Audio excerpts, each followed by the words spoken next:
and today I'm talking about all the movies I saw in the month of August, and I just counted and it was 12. I wasn't expecting that. I watched a lot of movies this month. Like I said, wasn't expecting that. I don't know how it happened, but it did happen. So let's just keep this into a short and get started. Oh, one more thing for the intro. I watched Barbie movies this month because Belgium Netflix got, I believe, like 6 Barbie movies added to it, and I felt nostalgic, and I grew up on Barbie movies, so I watched them even though only 2 of them were actually ones that I watched growing up. So let's go! The first movie I saw in the month of August is Barbie Princess Charm School, which came in 2011 and gave 2 out of 5 stars to. Barbie stars as Blair, a kind-hearted girl who is chosen to attend Princess Charm School. In this magical place, she makes new friends and discovers that there's a princess in every girl. I thought this movie was alright. I wasn't too big of a fan of it. I felt like it is a very cliche movie and something I feel like Barbie has done before, because it just, not necessarily like the exact same, but just kind of like a lot of the tropes in it is like very common in Barbie movies. So I feel like they could have done a little bit more original to it. I did like the 2 roommates Barbie had, and those are definitely gay. That's also the theme of this video, is making Barbie gay, because why the hell not? And yeah, I mean, like, it was a fun movie, but it isn't like a Barbie favorite. By the way, these Barbie ratings, if I would put them on like a different, like the same scale as like other movies, the ratings would be different, but I'm putting them on their own Barbie scale, so it's a 3 out of 5 stars. Just saying, because the Barbie movies are not the best movies out there, and it isn't comparable with like great movies, but they are special to me, you know? Even though this is not one I grew up on with, but still, it's special in my heart. It gives me the same feelings. So, yeah. Then, the next one I watched is Barbie and a Mermaid Tale, which came in 2010. Gave 4 out of 5 stars to. Barbie stars as Malia, a surfer who learns a shocking secret. She's a mermaid. She and her dolphin friends set out for an undersea adventure to rescue her mother, the Queen of Oceania. This is what I did grow up watching.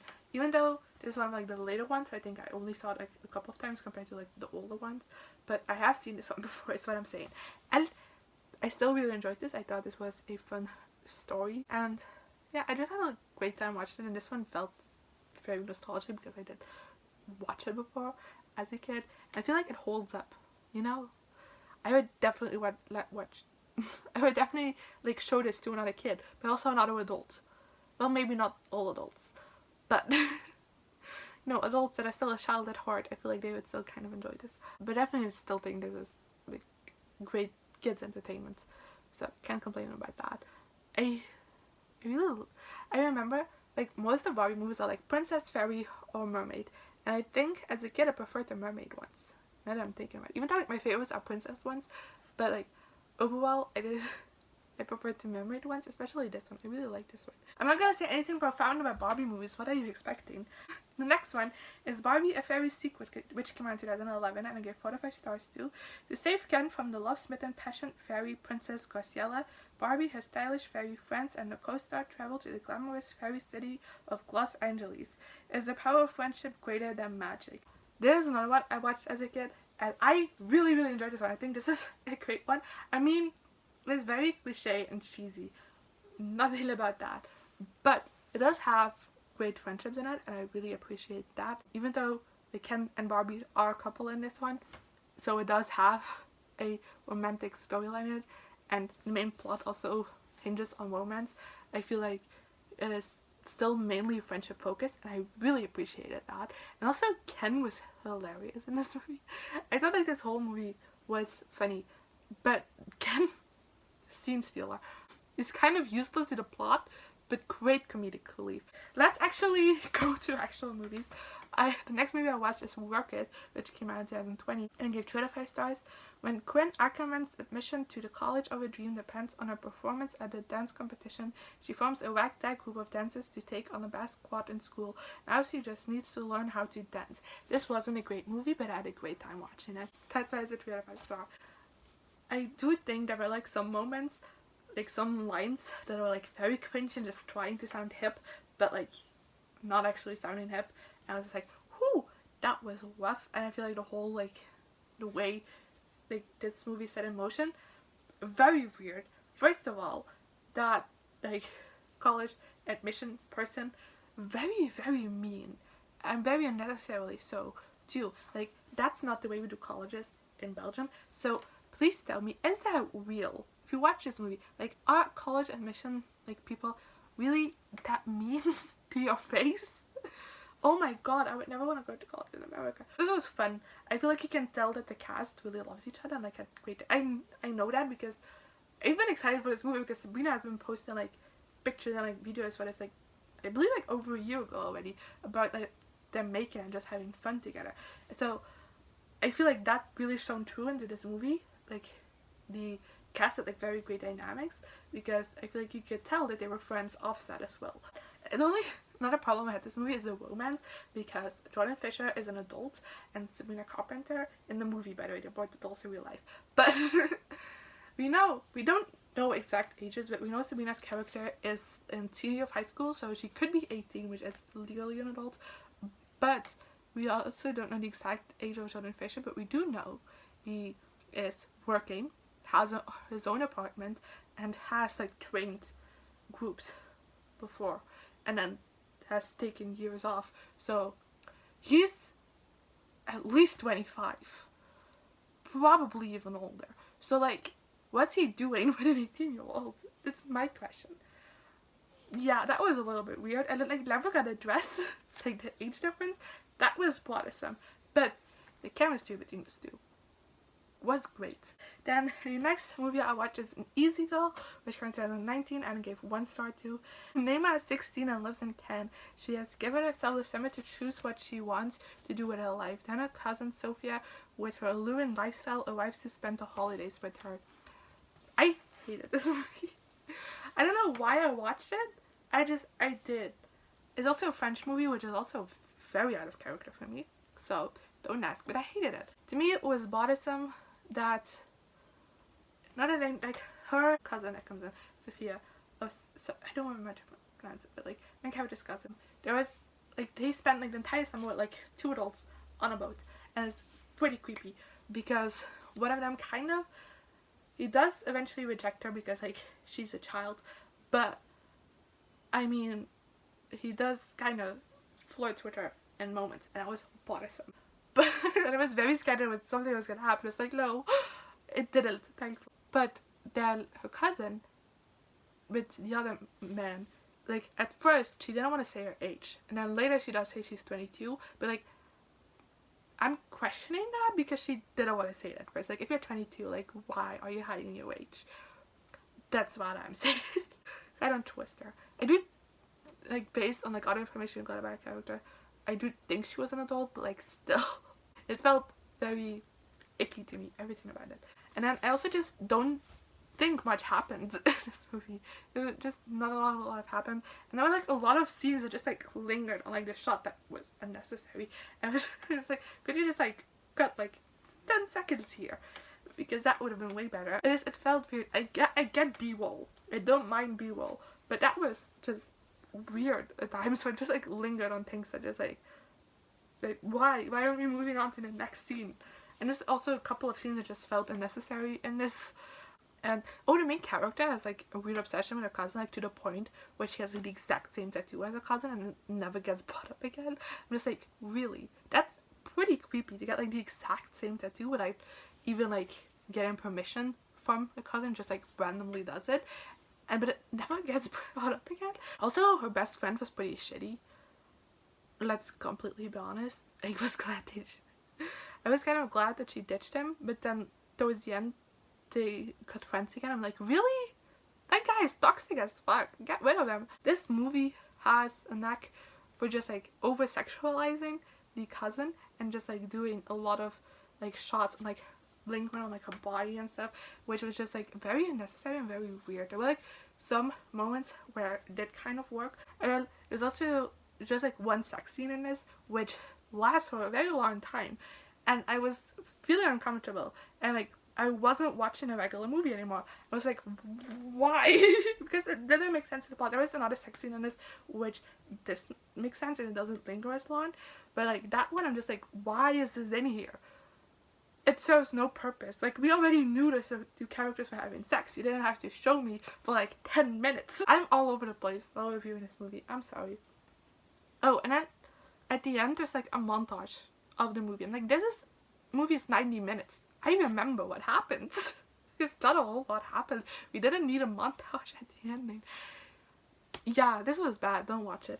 Then the next movie I watched is Barbie Spy Squad, which came in 2016, and I give 2 to 5 stars.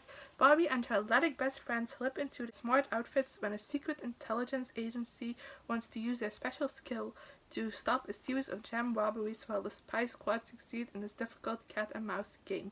This one was bad. I'm sorry to say that, but this one was bad. It did have some enjoyable qualities to it, hence why it's a 2-star, not a 1-star, but it's not good, the animation. Like, Barbie movies don't have the best animation ever. I can say that. But in this one, it was even worse than normal, and it didn't, no. And then also, like, Barbie and her friends get picked to be spies because their gymnastics are great, but we never see them do great gymnastics. Like, all the gymnastics we see until the ending, they're failing. They're falling. And I'm like, why did they get picked? Even they fail all their missions. And they still keep them on. And they're still like the heroes of the movie. I'm like, no. That doesn't make any sense. Then the next movie that I watched is My Neighbor Totoro? I don't know pronounce it correctly, I'm sorry. Which came out in 1988 and gave 3.5 out of 5 stars. When 2 girls move to the country to be near their ailing mother, they have adventures with the wondrous forest spirits who live nearby. This is my first Studio Ghibli film. Are you proud of me? And I know this one is a very hyped one, and I was a little bit disappointed by it because I feel like not a whole lot happened. And also, I feel like at times it was a bit choppy, where there could have been just like a little bit more explanation jumped in, so like things make more sense. But overall, I had a hard time rating this movie because I like it, but I also don't feel comfortable giving it like a 4-star, like a 5-star. But I really like it and I would recommend it for people to watch it because it is a sweet movie. It mainly focuses on family, which I enjoy, and especially sisterhood, the bond between the 2 sisters, and that's great. And it's mainly focused on like the characters, and I like that. Yeah, that's really all I have to say. So recommend me some Studio Ghibli movies in the comments that you think I should be watching. So yeah. Then the next movie I watched is Barbie Dolphin Magic, which came out in 2017. I gave 4 to 5 stars to. As Barbie and her sisters enjoy their vacation at a sun-kissed island resort, a rare gemstone dolphin goes missing. Will she and her mysterious new friend Isla find it? And above all, will Isla share a well-hidden secret with Barbie? This one's very gay. Thought she was gonna be a team throughout this entire video, making Barbie gay, which we love. This is the last Barbie movie that came out. They announced a new one, but it hasn't come out yet, I believe. But this is the last one, the most recent one that came out. It was still 2017, which is a while ago for Barbie, especially in my day. They release like 1 or 2 movies every year, so this is weird. As I was saying, this one is gay. Barbie and Isla, definitely a thing. You can convince me otherwise, because Ken and Barbie aren't dating in this one. They're just childhood friends. So Barbie and Isla, 100%. That's the reason why I watched it. Is I was reading reviews on like the Barbie movies that were on Netflix, and for this one, like every review by adults said that it was very gay. So it's like, that's something for me. I really enjoyed this one as well. I think it's my favorite of the ones I watched. This one I'm not entirely sure. Again, this deals with mermaids, which I liked as a kid and still do. And also like that Barbie wasn't a mermaid for once.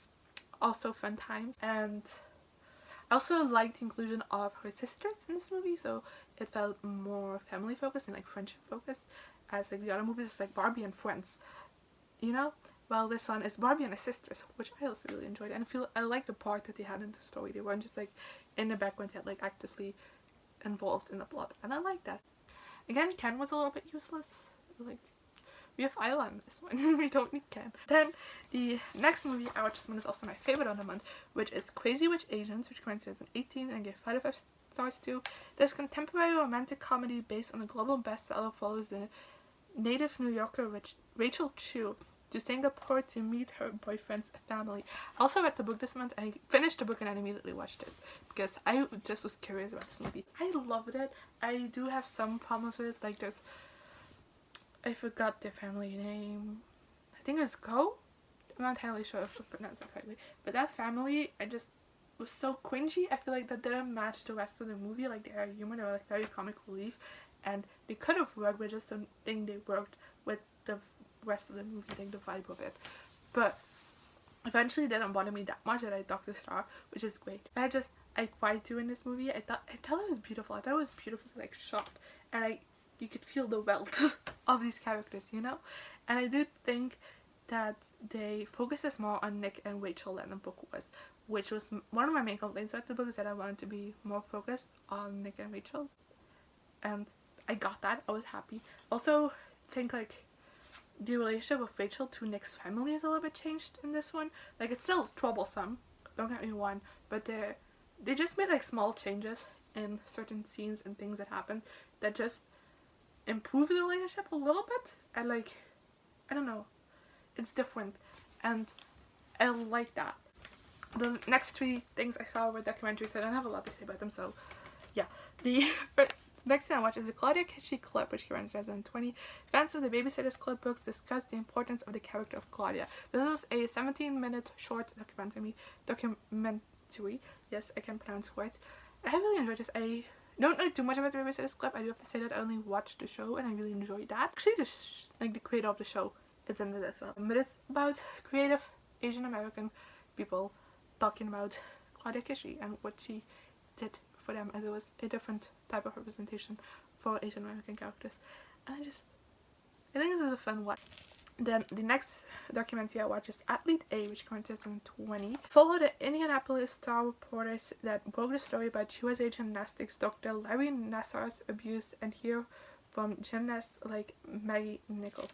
So I have been aware of just like, by the way, just the sports world when it comes to like sexual abuse is very rampant what's going on there. If you aren't aware of like stuff like that, look it up, because the sports world is brutal, but especially the gymnastics world, because gymnastics is mainly catered towards young girls, children and teenage girls. That's the main group of gymnasts. So yeah, abuse is even worse. Yeah, I do know that in the gymnastics world it's exceptionally brutal, and I've heard some things about it, but I never really, I don't know, known the depths of it, especially in like the US, because I don't live in the US. So I didn't know about this case in particular, but whew, it's brutal, especially the way that they just like hid it under the wax, and it's like they never did anything about it, even though like they got complaints. And like this guy, the only reason he got caught was because they found child pornography on his computer, which just makes me so angry, because at that point like several women and girls had reported him and like nothing happened. He managed to talk his way out of everything, and also just like having the US gymnastics officials also just like backing him, so like nothing really happened to him. And like I don't even want to start to begin imagining what would have happened if that child pornography was never found on his laptop. Mainly talk about this doctor's sexual abuse towards these gymnasts, but it does also discuss the physical and mental abuse gymnasts go to their coaches mainly. So I also appreciated that they touched up on those things as well. And then the movie that is last on my list, and I definitely don't recommend you watch this, is Being Elmo, A Puppeteer's Journey, which came in 2011. The Muppet Elmo is one of the most beloved characters among children across the globe. Meet the unlikely man behind the puppet, the heart and soul of Elmo, Kevin Clash. I looked up this guy after watching this, which I should have done before. From now on I'm gonna do that, because this guy got accused of, no, that's also not the right word. He had charges against him for pedophilia, which the only reason those charges were dropped because they had aged too far. They were, I don't know, a case can only you can only be like convicted for a certain case like after a certain amount of years after the events, and because these people were too late with reporting it, because, you know, as a child you don't, like, I feel like, especially, that's the thing that at the Athlete A, they mentioned a lot, that when they were a teen they didn't realize it was abuse, they thought it was normal, and then growing up they realized, like, oh, I was sexually assaulted. That's the thing that happens a lot. So never say, like, why are you only coming out with this now? It's because it takes a while for some people to realize what they've been through was abuse. Also want to add in that some people are just too traumatized to be able to speak about it for a while. Nobody, like, owes you their trauma. They come out with it whenever they want. But yeah, because of that, these guys were too late, and this man couldn't be convicted, and I hate that. If that's the only reason why you're not, like, charged of your crimes, that's shitty. Like, no. So don't watch this. I hate the fact that I watched this, and fuck off to this guy. So yeah, that was all I have for today. And I learned my lesson. I'm gonna research people before I watch a documentary about them, because it's the second time I've done this. Well, not really the exact same, but last month I watched a documentary about Marsha P. Johnson, which ended up being, like, a concept stolen from a black trans director, which was also very shitty, and if I would known that, I wouldn't have watched it, but that was too late as well. So research is what I'm gonna do before watching the documentary from now on. So yeah, let me know in the comments below if you watch any of these movies, what you thought of them, as well as some movies you saw this month, and I guess I'll see you guys next month with probably less movies because I'm starting school. So bye.